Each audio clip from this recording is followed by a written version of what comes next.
Have you ever wondered, can divine power hidden in a single mantra truly reveal itself to human eyes? This story is about one such miraculous incident from the life of Bhaskara Rayulu, the crown jewel of Srividya. In the quiet courtyard of Bhaskara Rayulu, disciples listened intently to their guru. But from the streets, whispers of doubt grew louder. One evening, a group of villagers stepped forward with mocking laughter. Bhaskara Rayulu, they say you claim 64 crore yoginis reside within the Sri Chakra. Is that even possible? Or is it just poetry? If you speak the truth, prove it. The disciples held their breath. How could anyone answer such arrogance? But Bhaskara Rayulu only smiled, his eyes glowing with calm certainty. Bhaskara Rayulu said, truth does not tremble before doubt. Return tomorrow. The mother herself will answer. Dawn broke with temple bells echoing. Before the resplendent Sri Chakra, Bhaskara Rayulu began a grand puja. Mantras thundered, incense rose in spirals, flowers showered the yantra. The very air seemed to vibrate with unseen power.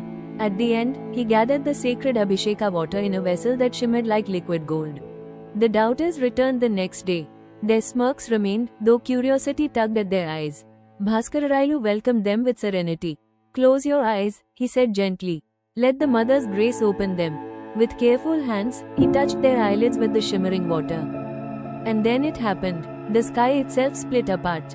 A burst of radiance flooded the courtyard.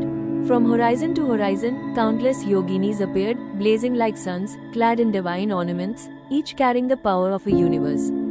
Their presence was overwhelming, a flood of light and majesty that no mind could contain. Then came the voices. One by one, they spoke their names, Akarshani, Rodri, Nitya Kleenna, Bhadra, name after name, cascading like an unstoppable river.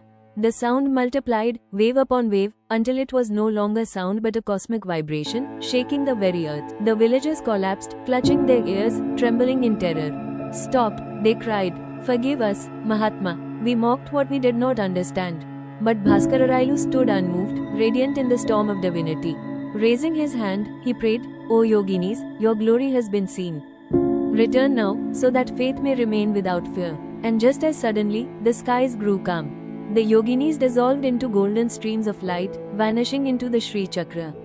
Only silence remained, and the fragrance of divine flowers that lingered in the air. The humbled villagers, tears streaming, fell at his feet. Now we know, they whispered. The Lalita Sahasranama is not mere poetry, it is truth eternal. The divine cannot be forced into proof. She reveals herself where devotion is true. Let her awaken not just in the skies, but within your hearts. If this miracle inspired you, share this story so more hearts may awaken to the Mother's power.